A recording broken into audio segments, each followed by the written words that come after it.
மரம் வளர்ப்போம், மரம் வளர்ப்போம், மண்ணின் மக்களே ஒன்றாய் வா நம்மை திருப்புவோம். மரம்தான் மூலம் என்று உணர்ந்து செய்ய வேண்டும். அம்மையும் அப்பனும் நன்றி கூறும் நாளை காக்க வேண்டும். மண்ணை உழுபவருக்கு பெண்ணை கொடு, மரத்தை நடுபவருக்கு விருதை கொடு, பொது வேலையில் ஈடுபட சொல்லிக் கொடு, பசுமையை பாதுகாக்க புகழ் வழங்கிடு. மரம் வளர்த்தல் மனிதரை உயர்விக்கும், இது திருக்குறளின் அருமை பாவனை.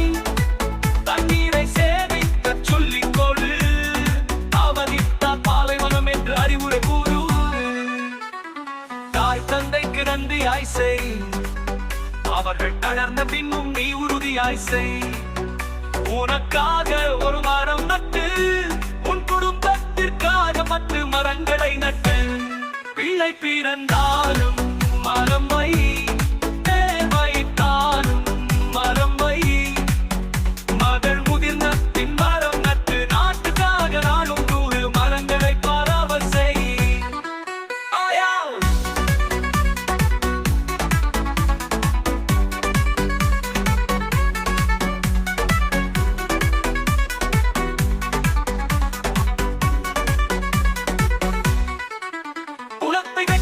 சேர்க்க நிலத்தை உழுது பசுமை வளர்க்க, பசுமை பற்றி கூறி பாரதம் வாழவே ஒரு நம்பிக்கை வளர்க்க. மரம் வாழ்வதற்கு தேவை, ஆனால் காற்று வாழவே முக்கியம்.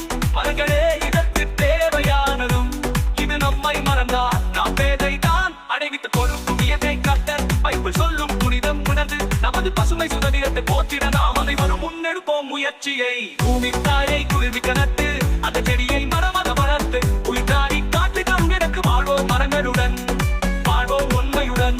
இந்த உலகம் பேசும் வரை நம் விழிப்புணர்வு போதனை. மரம் வளர்ப்போம், மரம் வளர்ப்போம், மரம் வளர்ப்போம். முழு உலகம் வாழும் வரை புகழ பசுமை நமது. நம்மாழ்வாருக்கு நன்றி, நன்றி, நன்றி என்றும் அன்புடன். ஆஸ்தி சார்ந்த குமதைய குளம் தொலைபேசியன் 98 436 8078.